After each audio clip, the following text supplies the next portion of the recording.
Thank you, Mr. Speaker. Mr. Speaker, I just want, before I say some short words on this sovereign wealth fund, Mr. Speaker, I just want to read into the record something about the Hiwandora International Airport, Mr. Speaker. Mr. Speaker, it's very, very important that when we come to this honorable house, and the member for Castries South said it, and the member for Ansari Kandris reiterated it, Mr. Speaker, that we do not deliberately lie, Mr. Speaker, or say what is not true. And the surrogates out there who repeat it, Mr. Speaker, and who attack people when they know that it's a lie, Mr. Speaker. I want to read to you the loan agreement between the St. Lucia Air and Seaports Authority, SLASPA.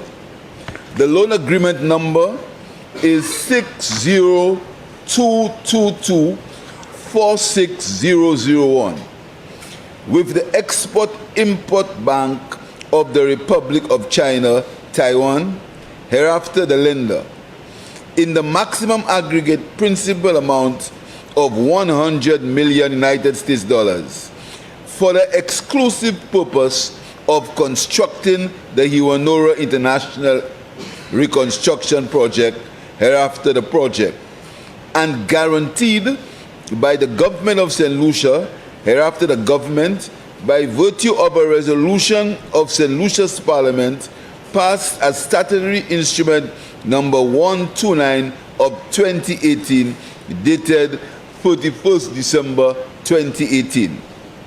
For the purposes of the loan agreement, the contractor is defined under Article 1016 of the loan agreement as the Overseas Engineering Construction Company Ltda SA, hereafter OECC, which is an incorporated body under the laws of Taiwan, selected by SLASPA to undertake the construction and completion of the project. Selected by SLASPA to undertake the construction and completion of the project. This corresponds with Appendix C of the loan agreement, entitled Initial Certificate on Construction Contract, where SLASPA is expected to assert that it has selected and appointed OECC as contractor and is satisfied through its own independent investigation that the contractor is capable financially and technically to carry out and complete the works in accordance with time schedule, workmanship, and other material terms and conditions of the construction contract. Mr. Speaker, you see any word of developer in that? Mr. Speaker, there should be some sanctions for someone to come to this honorable house and deliberately distort the truth, like Mr. Speaker. And Mr. Speaker, and even though it is raised, he gets up and he says, on a point of order. Mr. Speaker, there ought to be some sanctions. That can't be correct. You cannot allow the people of this country to look at a former prime minister and for him to get up on his feet several times on the record and just distort the facts. And there are people out there in civil society and in the press who refuse to call him out on these issues. Mr. Speaker, it is annoying. It is hurtful, Mr. Speaker, because we are not in this business forever. The young people of this country have to look forward to something from us, Mr. Speaker. And what they do is to look for excuses. They paint a white brush, some of them, politicians, to paint a white brush instead of calling out the individual politician when he does what's wrong, to hide behind their own idiosyncrasies and their own favorites. And the old people they support, they say, politicians. Mr. Speaker, I thought it important for me to say that, Mr. Speaker, because it is hurtful, Mr. Speaker, when a document that can be shown is a loan agreement that can be made a document of the House. You stand up and you say, more than I have heard the man from Miku South, more than 6 times get up and say that there was no tender, there was a tender for human airport development, and OECC was the developer. When it is clear in the loan agreement that OECC was the contractor. Mr. Speaker, I saw it was very important that I put that on the record. I had to put it on the record because there are some people out there who believe that. And what they'll do tonight, they'll attack me. They'll attack me for speaking the truth. Mr. Speaker, sometimes the man from Microsoft, he just distorts the facts for no reason. That matter is dead. Everybody knows that OECC got the contract. There's a letter on the record that where there's an instruction to give OECC the contract. That matter is dead. Why continuously revive it, even though you know that in the loan agreement, OECC was the contractor? Why do it? And those out there who purport to be purveyors of the truth and who want to take politicians to task and to call truth to power, what they must do, Mr. Speaker, is point out individually. The Prime Minister lied when he said so. The leader of the opposition lied when he said so. Don't have a paintbrush and say, oh, I don't trust politicians. Politicians point to me, Mr. Speaker. Mr. Speaker, I thought it was important that I say so, Mr. Speaker. I thought it was important. Mr. Speaker, I want to thank members in their own way, in the way they supported the Sovereign Wealth Fund, Mr. Speaker. And Mr. Speaker, I just want to reiterate just 3 things, Mr. Speaker. First of all, the Sovereign Wealth Fund is to be used for climate adaptation policy. And there is an entire document on climate adaptation policy. The member for Delminov has that was tendered in cabinet and is the public domain. Again, as the member from Ansari so brilliantly said, is a document that came after discussion with everybody else, local and foreign. So there is a climate adaptation policy. Go on. Mr. Speaker, the board gives directions. Mr. Speaker, withdraws from the fund as stipulated. It's not like the National Economic Fund. The withdrawals from the fund are for climate adaptation policies. That is clear, Mr. Speaker. Mr. Speaker, the minister, Mr. Speaker, to listen to the member from Microsoft, you would believe that the minister is a name. Like the minister is Philip J. Pierre, or the minister is Stevenson King, or the minister is him, or is Bradley Felix. Mr. Minister is the minister. And anyone who Mr. Speaker, the Constitution is clear. The Minister of Finance must be a representative of the people of St. Lucia. And he can only be, the Minister of Finance can only be elected.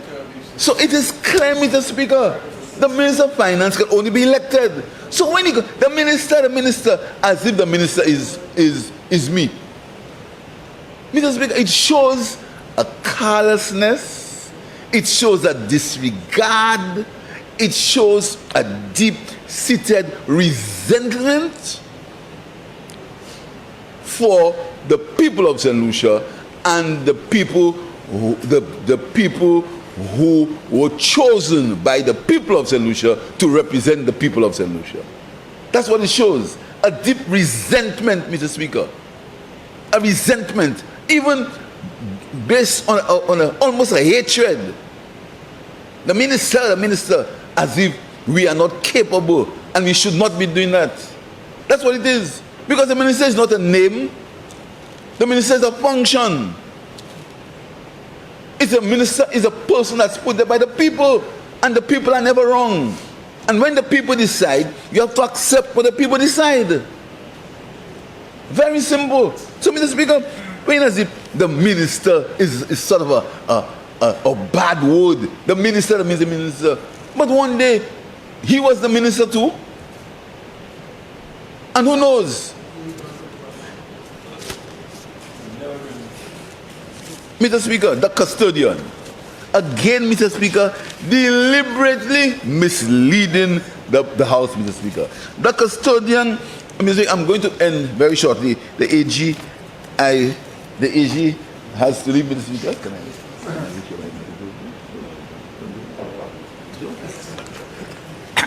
The AG has a very serious family engagement to get involved in. Very important family engagement, Mr. Speaker. But he told me to not disclose, and I will not disclose.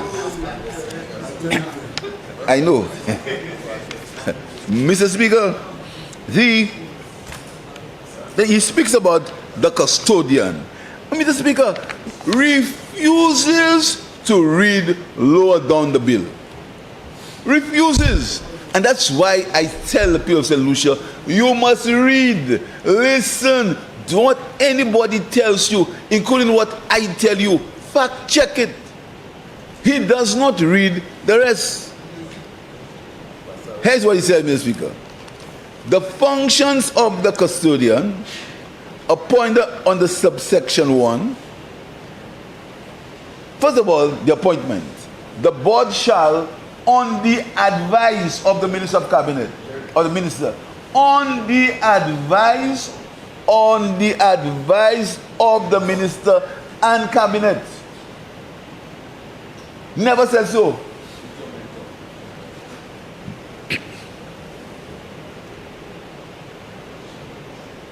Listen to the functions of the custodian.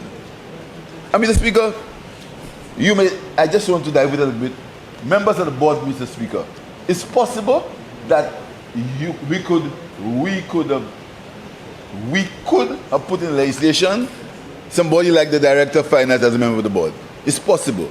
That's a suggestion, Mr. Speaker. But the minister has the flexibility to appoint whoever he wants, and he can appoint the finance official. That's something that's possible, Mr. Speaker. Mr. Speaker, the functions of the custodian to protect the fund assets and take all necessary administrative measures in relation to the custody of the assets of the fund.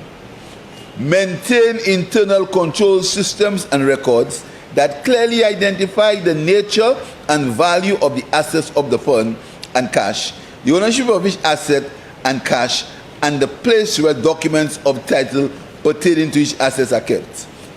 Important. Carry out the instructions of the investment manager. Mr. Speaker, very important. Carries out the instructions of the investment manager, Mr. Speaker.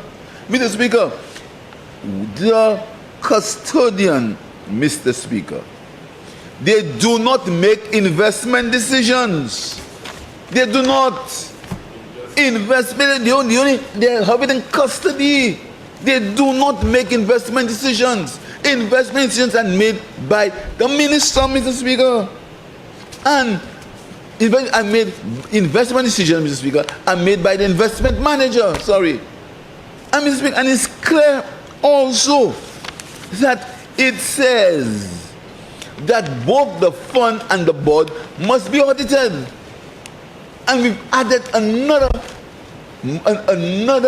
functioning checks and balance, a forensic report. Mr. Speaker, so where are we going? Where are we going? Mr. Speaker, further. You would have believed, Mr. Speaker, when I remember the Minister for the CIP can speak about himself, but so I'll leave that alone, Mr. Speaker. But Mr. Speaker, I have said before that there was a man called Goebbels in Mr. Speaker, it's always important to know our history. And you think, and history should be a lesson, Mr. Speaker, that's compulsory. And why am I, Mr. Speaker? I want to pay tribute to Sir Roy Auger, the historians who wrote the book, The Making of the West Indies. That's a book, Mr. Speaker, and I think all students in schools should read that book. All of us in here, we read that book in school, The Making of the West Indies, Mr. Speaker. Because, Mr. Speaker, history is a very important subject. Very, very important. History. Because some of us want us to forget history or see history only in their own eyes. So the member from Microsoft wants us to forget the history of the last 5 years when he was in government. Forget it, that don't exist. I'm brand new and I'm clean. I just came. I was never in government. Just freshly baptized. Thank you, Minister. So, Mr. Speaker, I just want to tell you, Mr. Speaker, that there are adequate checks and balances, Mr. Speaker, for that legislation. And further, the regulations have not been made. And in the regulations, we will stipulate what where we're going to be, Mr. Speaker, and I think in my policy statement, I'm going to announce what is the first investment that we will make in the sovereign wealth fund in the policy debate in April, Mr. Speaker. And that's going to be historic for the people of St. Lucia. Historic. Historic. A statement of confidence, a statement of belief, a statement of conviction, a statement of understanding that our people are as good as people anywhere in the world.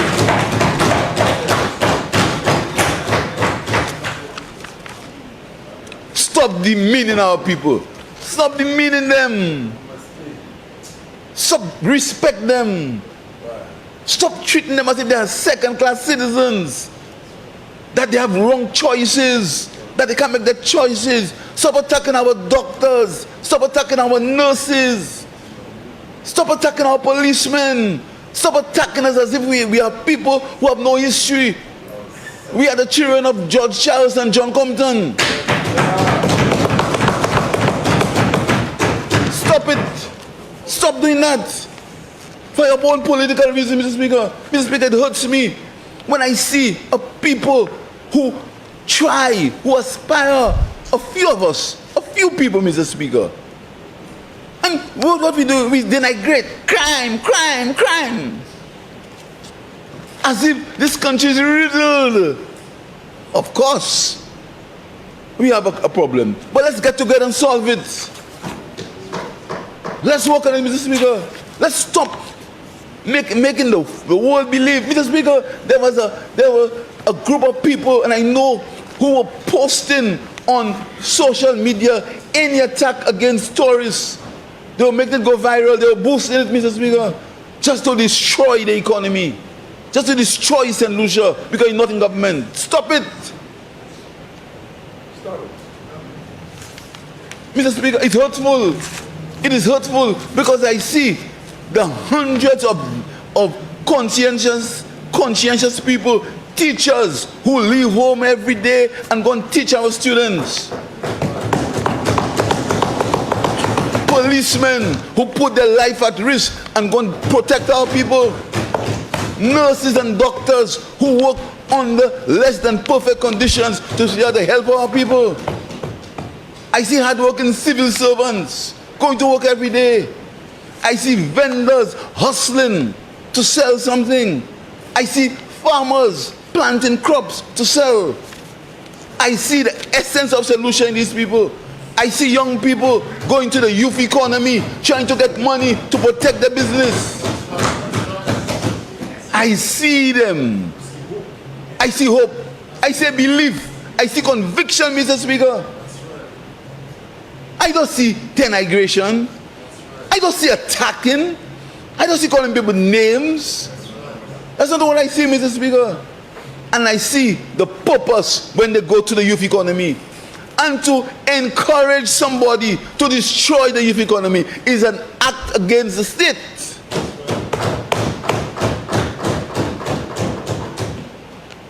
To encourage it for political purposes. To mislead young people. When you say to them, Mr. Speaker, talking about savings, Mr. Speaker, when a young person walks into the youth economy, they hear nothing about politics. Nothing. And to take that thing and to convert it into a political thing for your own personal reasons is almost treasonous. Because you are misleading people, Mr. Speaker. And Mr. Speaker, you have not heard me. I have not spoken at all about certain things. And I will not speak about it. Because I have a responsibility. I have not spoken about it. I have not spoken about the government negotiating team. I have not spoken anything about it. And I will not. No interference. I will not interfere. No matter how they try and push me, try and attack me. Mr. Speaker, when you encourage people,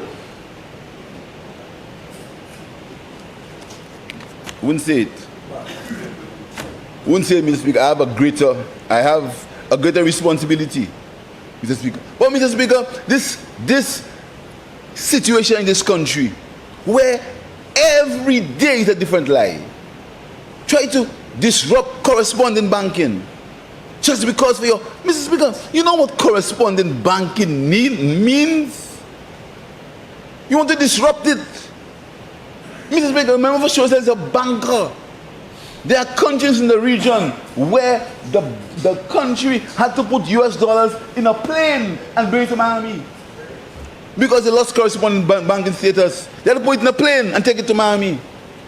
You want to tell me you want to bring that on this country because you're not in government? Thank you. That can't be right, Mr. Speaker. Like, I was in opposition. I've been in this parliament from 1997. I was in opposition from 2006 to 2011. And I was in opposition again from 2016 to 2021. I was in opposition. Opposition is not a place you like to be, particularly if you think God damn leaves in Lucia for you. It's not a place you like to be. Nobody likes to be in opposition. And you try to get into government. But you don't try to get into government by whatever means necessary. You try to get in government by organization. You get into government by discussion. You get into government by stating the facts. You get into government by working. That's how you get into government. So, Mr. Speaker, I thank you, Mr. Speaker. I thank the Attorney General, who was instrumental, Mr. Speaker. Both firstly, for his delivery of the criminal amendment to the criminal code, Mr. Speaker. He did it with the elegance of a trial lawyer. And I'm sure the students that were there had a lesson in delivery, Mr. Speaker. I want to thank the member for Parliament for answering candidates.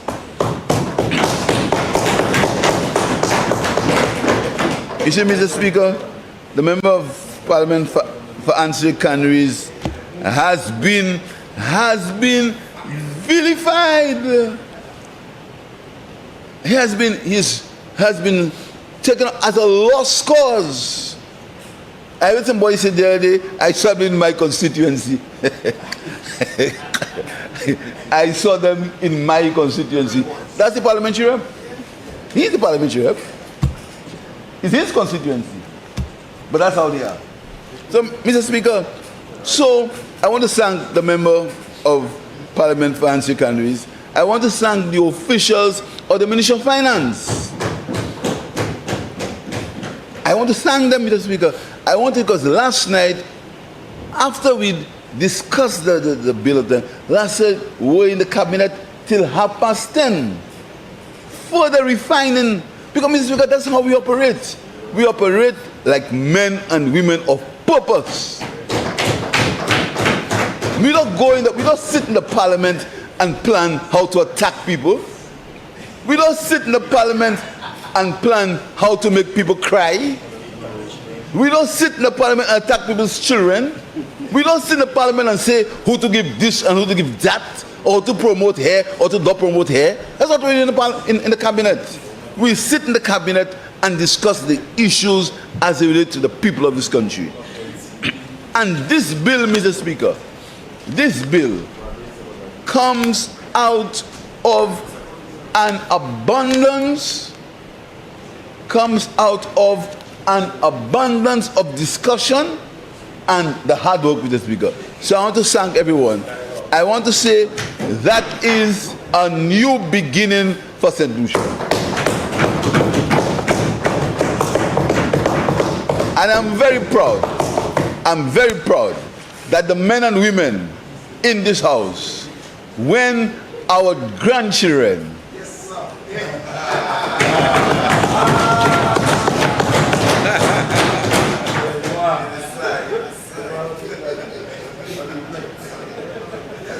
grow, Mr. Speaker, and their children's children, they will see that on this day, the 11th of March, men and women of the St. Lucia Labour Party stood up and decided that we would try to put an end to intergenerational poverty.